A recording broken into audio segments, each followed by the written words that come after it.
사랑하는 성도 여러분, 오늘 말씀을 통해서 하나님의 크신 은혜가 있기를 바랍니다.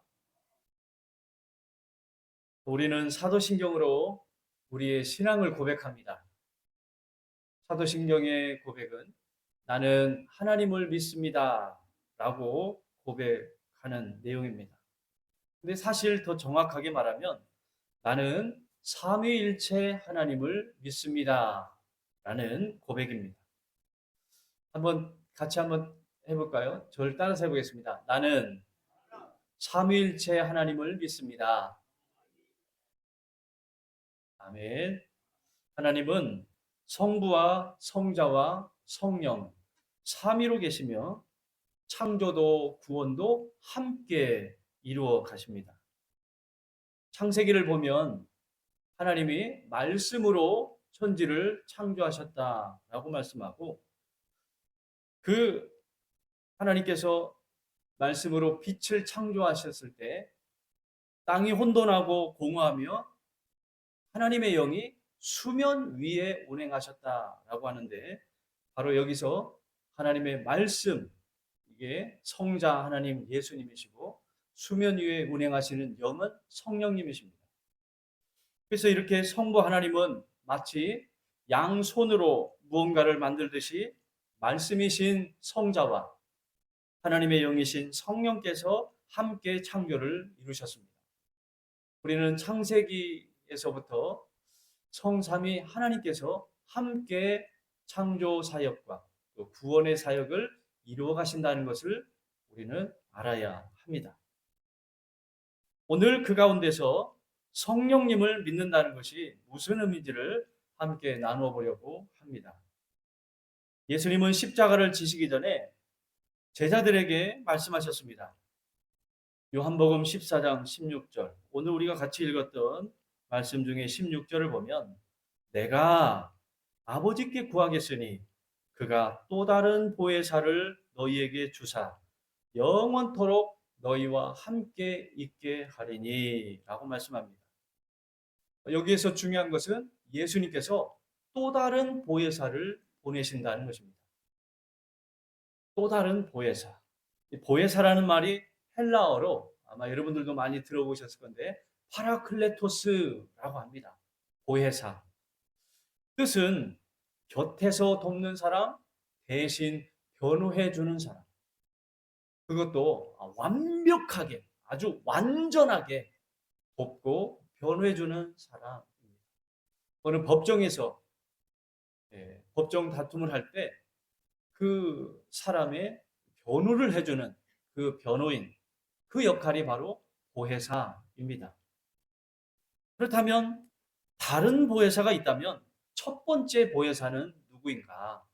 예수님께서 또 다른 보혜사를 너희에게 보내겠다. 그리고 함께 있게 하겠다라고 하셨는데, 그러면 첫 번째 보혜사는 누구인가? 바로 예수님 자신입니다. 요한일서 2장 1절에 보면 아버지 앞에서 우리에게 대언자가 있으니 곧 의로우신 예수 그리스도시라 라고 이렇게 나옵니다. 여기서 대언자가 바로 파라클레토스, 곧 보혜사입니다. 아버지 앞에 우리에게 보혜사가 있으니 곧 의로우신 예수 그리스도시라 라고 하는 말씀입니다. 첫 번째 보혜사는 바로 하나님께서 보내신 보혜사는 바로 예수 그리스도이십니다. 그러면 또 다른 보혜사는 누구십니까? 바로 성령 하나님이십니다. 예수님께서 요한복음 14장 26절에서 보혜사 곧 아버지께서 내 이름으로 보내실 성령이라고 말씀하셨습니다. 보혜사, 예수님도 우리의 보혜사이시고 성령님도 또 다른 보혜사이십니다. 보혜사 성령님은 하나님께서 보내시는 분이시고 예수 그리스도께서 보내시는 분이십니다. 그렇다면 예수님께서 말씀하신 또 다른 보혜사 성령님께서는 어떤 일을 하시는가? 성령님께서 사역을 하시는데 어떤 사역을 하시는가? 성령님은 예수님이 십자가에서 이루신 그 대속의 사건을 우리 안에 각 사람 안에 하나님이 선택하신 그 사람 안에 그 구속의 사역이 적용되도록 하시는 분이십니다. 예수 그리스도께서 이루신 십자가 대속의 그 사역을 성령님을 통해서 각 사람들에게 적용시켜 나가는 일을 하십니다. 그래서 성령님은 크게 세 가지 일을 하신다라고 할 수 있습니다. 깨닫게 하시고, 거하시고, 변화시킨다 라고 말씀할 수 있습니다. 성령님은 크게 이 세 가지 일을 하신다. 우리가 이미지로 생각을 할 때 아무것도 알지 못하고 할 수 없는 허물과 죄로 죽은 우리에게 성령께서 오셔서 깨닫게 하시고 그리고 거하시고 변화시키는 삶을 살아가게 하십니다. 한번 저를 따라서 해보겠습니다. 성령님은 크게 세 가지를 하신다. 깨닫게 하시고 거하시고 변화시키신다. 성령님은 크게 세 가지를 하십니다. 깨닫게 하시고 거하시고 변화시키는 그 일을 하십니다. 한번 액션도 같이 한번 해볼까요? 그래야 좀 이렇게 더 기억하기가 쉽습니다. 자, 깨닫게 하시고 거하시고 변화시키신다. 예, 성령님이 우리에게 오셔서 깨닫게 하시고 오셔서 거하시고 삶을 변화시키신다. 변화시킨 삶이 드러나는 거죠. 깨닫게 하시고 거하시고 변화시키는 일을 하시는 분이 우리 성령님이십니다. 먼저 성령께서는 깨닫게 하십니다. 죄를 깨닫게 하시고 진리를 깨닫게 하십니다. 예수님은 성령님이 오시면 죄를 깨닫게 해주신다고 하셨습니다. 요한복음 16장 8절에 보면 성령님이 오시면 죄에 대하여, 오늘 본문이죠. 죄에 대하여, 의에 대하여, 심판에 대하여 세상을 책망하시리라 라고 이렇게 말씀하셨습니다. 여기서 책망한다 라는 말은 보여주다, 깨우쳐주다 라는 뜻의 단어입니다. 얼마나 강하게, 얼마나 크게 영원한 충격을 받는지 책망하듯 깨닫게 된다는 거예요. 죄에 대해서 전혀 무지했던, 하나님에 대해서 전혀 무지했던 허물과 죄로 죽은 우리에게 얼마나 강하게 깨우쳐 주시는지, 얼마나 강하게 비춰 보여주시는지 그 충격이 이루 말할 수 없는 영원한 충격이시기에 책망하시듯 한다라는 의미로 그 단어를 책망하다라고 이렇게 했습니다. 성령님은 깨닫게 하시는 빛의 역할을 하시는 분이십니다. 죄로 인해 어두워진 우리가 하나님도 모르고 예수님도 모르고 하나님의 나라에 대해서도 모르며 죽음과 절망 가운데서 허덕이고 있을 때 성령님께서 우리 영혼에 빛을 비춰주셔서 하나님의 말씀을 통해 죄를 깨닫게 하시고 자신의 비참함을 보게 하시며 이런 비참함에서 건짐을 받을 수 있는 유일한 길을 찾게 하십니다. 여러분 그러잖아요. 사람이 목마려운 걸 알면 물을 찾듯이 성령께서 죄에 대해서 깨닫게 하시고 하나님에 대해서 알게 하시면 자신의 그 비참함을 알게 하시면 그 비참함을 해결할 그 구원의 대상을 찾게 됩니다. 이것을 성령께서 도우셔서 하시는 것이죠. 성령님은 깨닫게 하시는데 가장 먼저 죄를 깨닫게 하시고 그 다음에 진리를 깨닫게 하십니다. 인간의 죄와 비참함을 깨닫게 하신 성령님께서 이 비참함에서 건진받을 수 있는 유일한 길이 무엇인가를 찾게 해서 예수님을 보게 하십니다. 그래서 이것을 조명이라고 합니다. 우리 여기 이걸 보고 조명이라고 하죠. 바로 그런 의미입니다. 빛을 비춰서 밝히 보게 하는 그런 조명을 하시는 분이십니다. 성령님의 가장 큰 사역이 예수님의 십자가와 부활을 깨닫게 하시는 겁니다. 죄를 깨닫게 하시면서 죄의 비참함을 알게 한 자가 이 비참함으로부터 구원받을 수 있는 방법, 살아날 수 있는 방법, 이 비참함에서 벗어날 수 있는 방법이 무엇일까를 찾다 예수 그리스도를 발견하게 되는데, 예수 그리스도께서 이 비참한 내 죄를 대신해서 죽으시고 부활하셨구나 라는 사실을 말씀을 통해서 깨닫게 하시는 겁니다. 예수님은 요한복음 15장 26절에서 이렇게 말씀했습니다. 내가 아버지께로부터 너희에게 보낼 보혜사 곧 아버지께로부터 나오시는 진리의 성령이 오실 때 그가 나를 증언할 것이요. 예수님을 깨닫게 하시고 예수님을 알게 하시고 예수님을 믿게 하시고 예수님을 영접하게 하신다는 겁니다.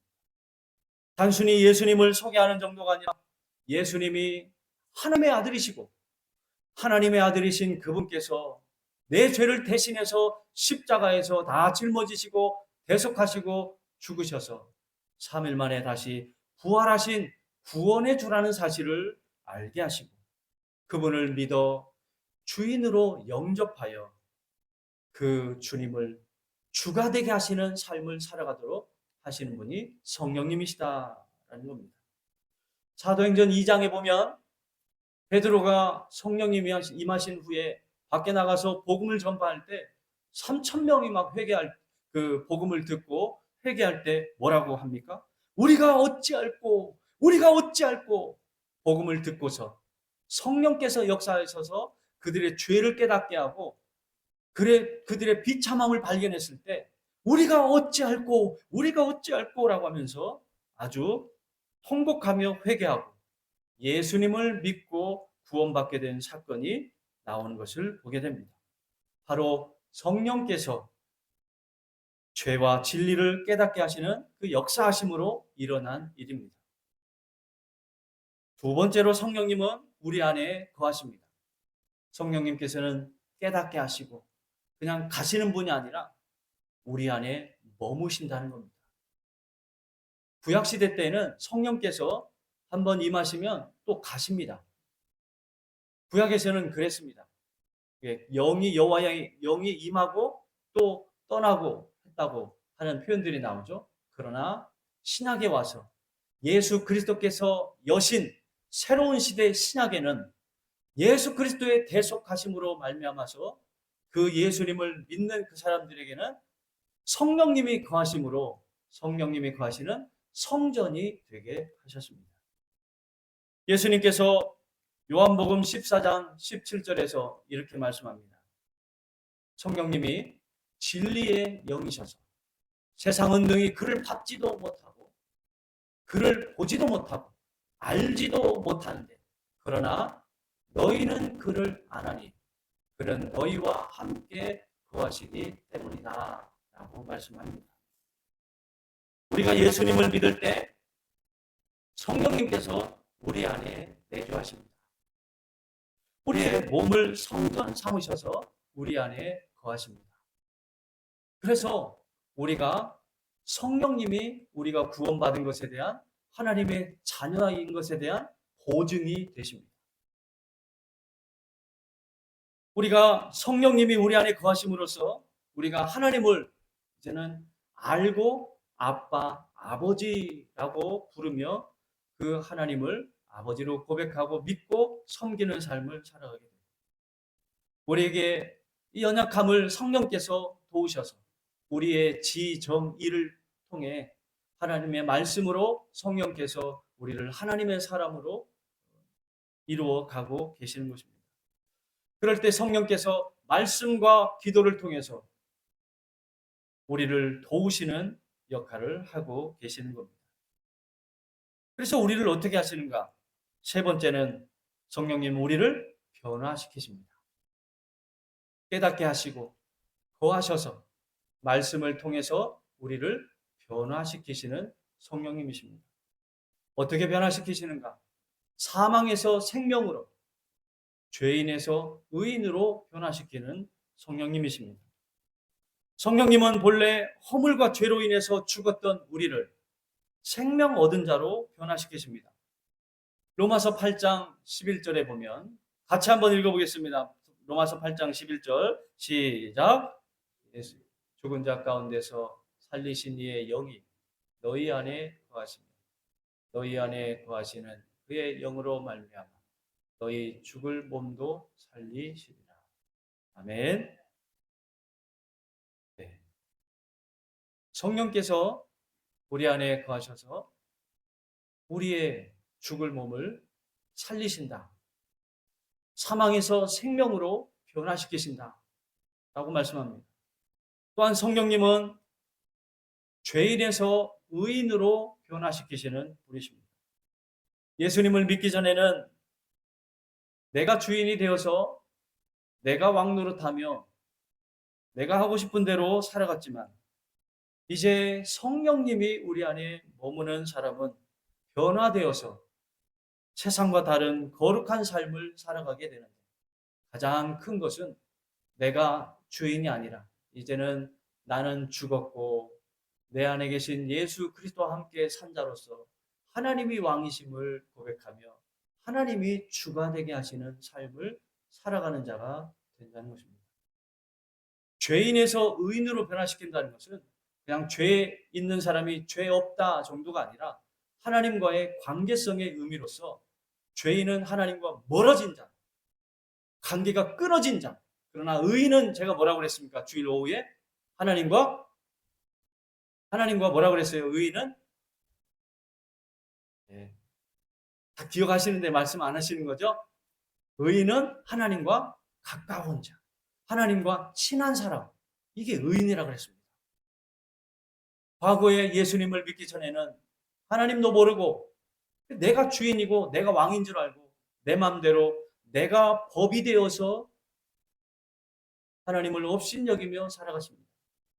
그러나 이제 예수님을 믿고 주인으로 영접하여 성령님을 모시고 사는 자들은 이제는 의인으로서 하나님과 가까이 있는, 가까운 정도가 어느 정도인가, 뗄래야 뗄 수 없이 딱 연합된 자로서 살아가게 하신다는 겁니다. 아직은 연합된 것이 우리가 느끼지 못하고 또 완벽하게 드러나지 못하지만 요한계시록에서는 하나님과 우리가 완전한 연합을 이룬다라고 이렇게 말씀합니다. 하나님은 우리와 함께하고 싶으셔서 사람을 만드셨습니다. 그래서 에덴 동산에 두시고 함께 하시고 싶으셨어요. 이후에 창세기에서 계속 하시는 말씀이 그 백성과 함께 하신다. 요셉과도 함께 함으로 그 전에 에녹과도 함께 하심으로 동행하셨다. 하나님은 백성된 우리와 함께 하고 싶으셨어요. 부모님이 사랑하는 자식들과 손주들과 함께 하고 싶은 것처럼 사랑을 나누어서 사랑을 베풀어서 만드신 이 피조세계, 특별히 인간과 함께 하고 싶으셨습니다. 그러나 인간은 하나님의 등에 비수를 꽂고 반역을 하였죠. 반역한 인간은 어떻게 해서든지 하나님과 멀어지려고 합니다. 하나님과 떨어지려고 합니다. 하나님은 사람을 보내셔서 선지자를 보내셔서 돌아오라 돌아오라 돌이켜라 돌이켜라 나에게 오라 함께하자 라고 이렇게 외치는데도 여전히 사람들은 되돌아서서 돌이켜서 세상으로 나아가고 하나님을 등 돌려서 하나님과 함께하지 않으려고 합니다. 그러나 아드님 예수님이 오셔서 우리를 대신하여 죽어주심으로 우리의 모든 죄를 싹 씻어주시고 하나님과 가까이 있는 하나님과 그 쌓여있던 영원한 담을 허무시고 하나님과 하나 되는 그러한 연합된 자로 의인으로 삼아주셨습니다. 그리고 나서 아직은 완전하지 않지만 아직은 연합되지 않은 것 같은 그러한 연약한 모습들도 보이지만 예수님이 다시 오시면 완전한 연합을 이루어서 우리가 하나님과 영원토록 왕노릇하며 살아간다고 말씀합니다. 예수님을 믿는 사람, 성령님이 거하시는 사람은 죄인에서 의인으로 변화되었습니다. 우리 고린도후서 5장 17절 같이 한번 읽어보겠습니다. 시작.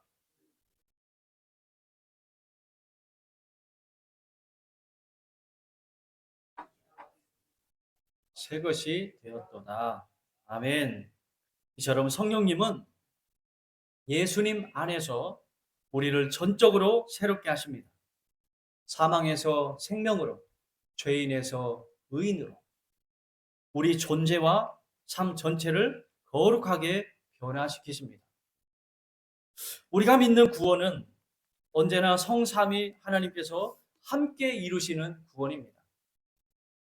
성부 하나님은 구경만 하고 계시고 성자 예수님이 십자가 다 지시고 고생 다 하시고 성부 하나님, 성령 하나님은 아무것도 안 하시는 것처럼 보일 수 있지만 뭔가 확 드러난 것은 성자 하나님만 크게 드러나는 것 같지만 그렇지 않습니다.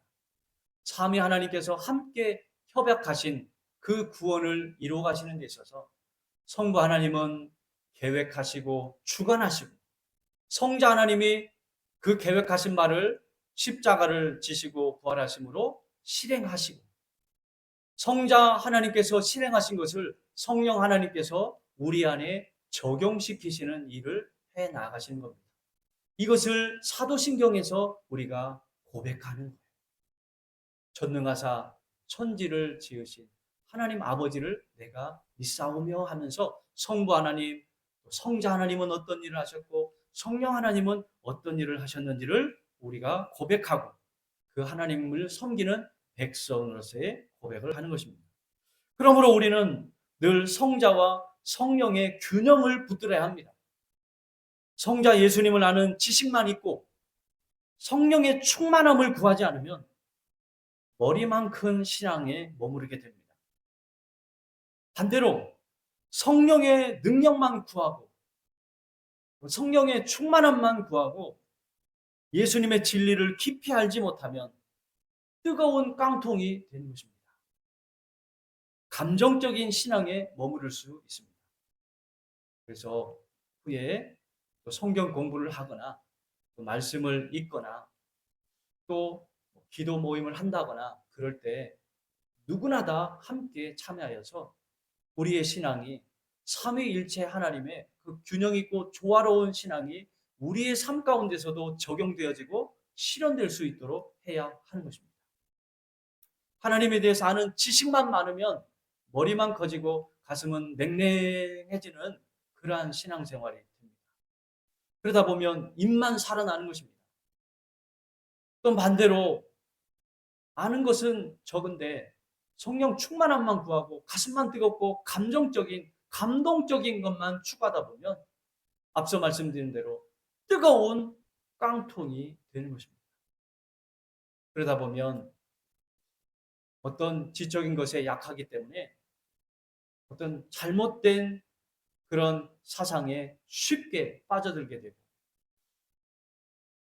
이 진리를 잘 분별하지 못하는 그러한 어리석음에 쉽게 빠질 수가 있는 것입니다. 그렇기에 하나님을 아는 지식과 우리 하나님을 살아내는 삶으로 우리가 조화를 이루어서 가야 하는 것입니다. 그래서 말씀과 기도 속에서 예수님을 깊이 알고 성령의 충만함을 간절히 구해야 하는 것입니다. 성령 충만은 어떤 특별한 체험을 성령 충만이라고 하지 않습니다. 성령님으로 충만한 것, 하나님의 영으로 충만한 것, 하나님으로 가득 찬 것, 곧 하나님께서 통치하시는 말씀으로 가득한 것, 이게 성령 충만입니다. 성령 충만한 삶은 하나님의 말씀이 하게 하심 따라서 살아가는 삶이 성령 충만한 삶입니다. 내가 하고 싶은 대로 살아가는 삶은 자아 충만, 죄 충만인 삶이라면 성령 충만은 하나님의 말씀을 읽고 듣고 묵상함으로 성경 공부를 통하여서 하나님의 말씀이 내 안에 들어있는 그 말씀이 하게 하심 따라서 살아가는 삶이 성령 충만한 삶입니다. 성령 충만한 삶이라고 해서 뭔가 방방 떠 있고 한 1m는 떠 갖고 다니는 것처럼 그렇게 살아가는 것이 성령 충만한 삶이 아닙니다. 성령님은 지극히 인격적이신 분이십니다. 기도를 하더라도 막 와다다다다다다 해야 그것이 성령 충만한 기도가 되는 것이 아닙니다. 성령님은 시극히 인격적인 분이십니다. 우리가 쇼핑을 할 때에도 그냥 아이 쇼핑하듯이 그냥 대충 다 이렇게 막 보고 이렇게 그냥 딱 보고 마는 것처럼 기도를 그러니까 막 그냥 생각 없이 막 쏟아내는 것은 위험 요소가 있습니다. 그러나 성령님은 인격적인 분이셔서 우리가 성령님 앞에서 하나님 앞에서 기도를 조심히 말을 하더라도 생각하면서 말하고 또 뜨거워지다 보면 성령께서 인도하시는 대로 그렇게 막 기도가 나올 수 있습니다. 그러나 주의해야 합니다. 생각하면서 말을 잘 생각하면서 기도해야 합니다. 또 삶을 살아가는 데 있어서도 하나님의 말씀이 기준이 되어서 신중하게 그 말씀에 비추어서 생각하고 살아가야 합니다. 성령께 의지하여 성령님, 저의 지정이, 인격이 말씀을 통해 성령님의 지배를 받기 원합니다. 성령님께 내 모든 것을 내어드리면서 지배를 받는 삶을 살아가야 합니다. 이게 성령 충만한 삶입니다.